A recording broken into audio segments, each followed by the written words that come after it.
बीच एक बार फिर से आपको लिए चलते हैं पश्चिम बंगाल, जहां पर 142 सीटों पर आज दूसरे दौर की वोटिंग हो रही है। ममता बनर्जी क्या कह रही है, सुनिए।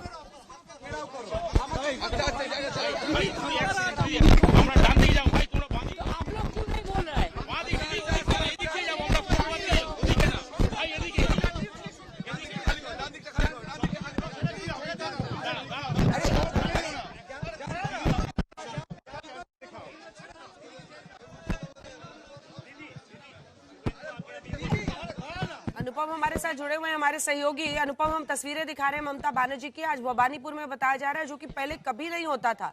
वो ज्यादातर दोपहर बाद निकलती थी, वोट डालती थी, जाती थी।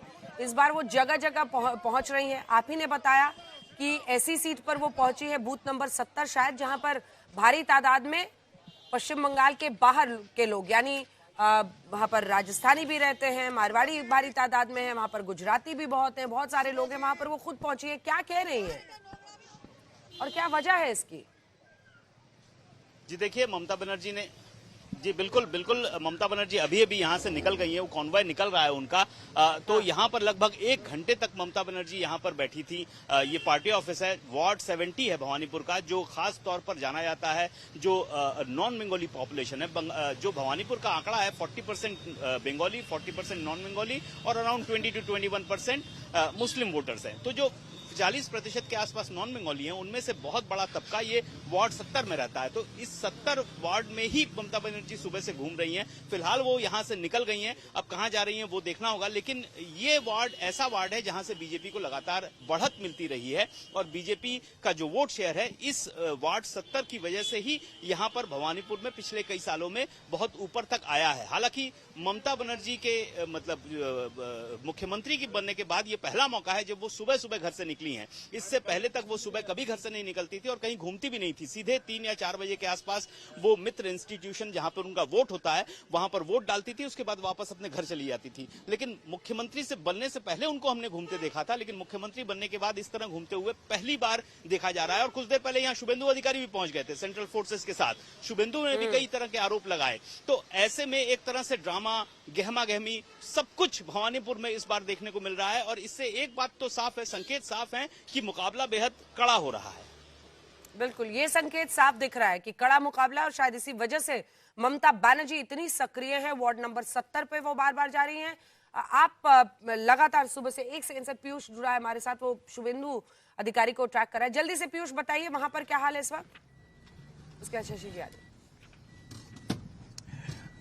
जी, लगातार जहां जहां शुभेंदु जा रहे हैं अंजना, वहां हम भी पहुंच रहे हैं। और जैसा अनुपम बता रहे थे कि आज पहली बार ऐसा इस चुनाव में देखने को मिल रहा है कि ममता बनर्जी जो है वो जगह जगह जा रही है, अलग अलग बूथ पर जा रही है। और अभी कुछ देर पहले उस जगह पर शुभेंदु अधिकारी भी पहुंच गए थे जहां पर ममता बनर्जी जो पहले से मौजूद थी। और सामने अगर तस्वीरें मेरे सहयोगी जगन्नाथ आपको दिखा सके तो आप देख सकते हैं, एक तरफ जहां ममता बनर्जी अलग अलग इलाकों में पहुंच रही है, वहां शुभेंदु भी पहुंच रहे हैं। लेकिन इस बार एक बड़ा आरोप शुभेंदु अधिकारी की तरफ से लगाया गया अंजना की ममता बनर्जी जो लोगों के बीच में जा रही हैं वो सिर्फ और सिर्फ हिंदू वोटर्स को डराने के लिए जा रही हैं। और हिंदू वोटर्स इस बार डरने वाला नहीं है और बीजेपी को वोट कर रहा है। और इस बार तृणमूल कांग्रेस और साथ साथ ममता बनर्जी खुद भवानीपुर से हार रही हैं, इसीलिए उनके अंदर कहीं ना कहीं बेचैनी है। कुछ देर पहले जब ममता बनर्जी एक बिल्डिंग में पहुंची थी, वहां पर शुभेंदु अधिकारी खुद पहुंच गए थे, ये बोलते हुए कि यहाँ बैठकर गुंडा एलिमेंट्स के साथ ममता बनर्जी यहाँ पे आसपास जो हिंदू रह रहे हैं उनको डराने की कोशिश कर रही है। इसीलिए वो खुद वहां पहुंच गए ताकि लोगों के बीच में, खास तौर पर हिंदू वोटर्स के बीच में किसी तरह का डर, आमना सामना करने की पूरी कोशिश की। शुभेंदु अधिकारी ने उसी बिल्डिंग की तरफ, एक फ्लोर पर जहां ममता बनर्जी बैठी हुई थी, उससे ऊपर की फ्लोर पर, जिस बिल्डिंग में ममता बनर्जी, उस ऊपर की फ्लोर पर वहां पर जो लोग थे उनको शुभेंदु अधिकारी हाय हेलो करते हुए, उनको हाथ जोड़ते हुए और अपील करते हुए कि बीजेपी के लिए वोट करिए। तो एक माले पर ममता बनर्जी, उसके ऊपर वाले माले पर जो वहां पर लोग हैं उसी बिल्डिंग के, उनसे अपील शुभेंदु अधिकारी कर रहे थे कि डरना नहीं है, वोट करना है, क्योंकि ममता बनर्जी यहाँ पर डराने आई है, हिंदुओं को डराने आई है, हिंदू हमारे साथ है। मैं लौट रही हूँ क्योंकि देखिए बीजेपी यही आरोप लगाते हैं, ममता बनर्जी आरोप लगा रही है कि सेंट्रल फोर्सेस बीजेपी के लिए काम कर रही है, उनके इशारे पर ऑब्जर्वर्स काम कर रहे हैं। लेकिन शुभेंदु अधिकारी बड़ा आरोप लगाते हुए कि आखिर वार्ड नंबर 70 जहां पर भारी तादाद में वहां पर नॉन बंगाली वोटर्स हैं जो कि अन्य राज्यों से आए हुए हैं, वहां पर ममता बनर्जी जाकर इन वोटर्स को धमका रही है, डरा रही है ताकि वो वोट डालने के लिए ना जाए। वहीं शुभेंदु अधिकारी भी पहुंच जाते हैं, वो कहते हैं कि बीजेपी के लिए वोट डालिए। लेकिन इससे पहले कि हम आगे बढ़ें और चर्चा इन दोनों ही भवानीपुर की सीट और इस पर करें, आइए आपको दिखा देते हैं। हमारे सहयोगी अमित भारद्वाज पहुंचे फाल्टा सीट पर। फाल्टा सीट जहां पर आपने देखा कि जहांगीर खान टीएमसी के कैंडिडेट, जिन पर आरोप लगा कि वो लोगों को धमका रहे हैं, जब अजय पाल शर्मा आईपीएस उत्तर प्रदेश के वहां पर पहुंचते हैं तो वो कहते हैं कि अगर किसी ने गड़बड़ की तो मैं उनको सख्ती से सबको बता रहा हूं, अच्छे से सुन लो, मैं आपको इसकी सजा भुगतनी होगी। तो आइए जल्दी से आपको दिखा देते हैं वहां की एक ग्राउंड रिपोर्ट, फिर चर्चा करें। अजय पाल शर्मा इस वक्त देखिए फ्रेम में आपको दिखाई दे रहे हैं। उत्तर प्रदेश के एनकाउंटर स्पेशलिस्ट सुपर कॉप जिनको लेकर विवाद हो रहा है, वही अजय पाल शर्मा इस वक्त पैरा फोर्सेस जहां पर डिप्लॉयड हैं, बतौर ऑब्जर्वर पहुंचे हैं और पैरा फोर्सेस के अधिकारियों के साथ उनकी बात हो रही है। अहम बात यह है कि एक तरफ जहां पर ये तस्वीरें आपको देख रही हैं, वहीं दूसरी तरफ ममता बनर्जी ने, यानी कि पश्चिम बंगाल की मुख्यमंत्री और एआईटीसी की सुप्रीमो ने ये आरोप लगाया है कि बाहर से आए हुए अधिकारी बंगाल में आकर बीजेपी के इशारे पर काम कर रहे हैं। वहीं दूसरी तरफ पैरा फोर्सेस के साथ आपको अजय पाल शर्मा दिखाई देंगे, उनके अधिकारियों के साथ अजय पाल शर्मा।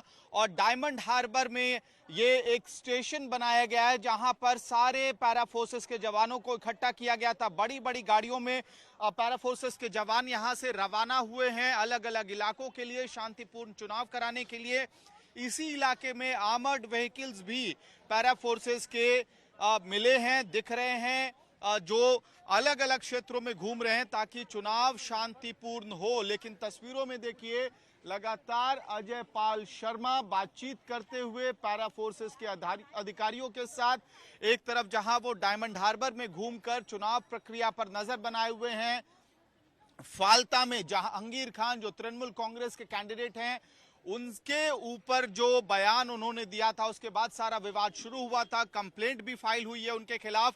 लेकिन वहीं दूसरी तरफ आपको दिखेगा कि वो संभवतः ये सारे डेवलपमेंट जो हुए हैं उससे इतर होकर अपना काम करते हुए आज पोलिंग के दिन भर भी दिखाई दे रहे हैं।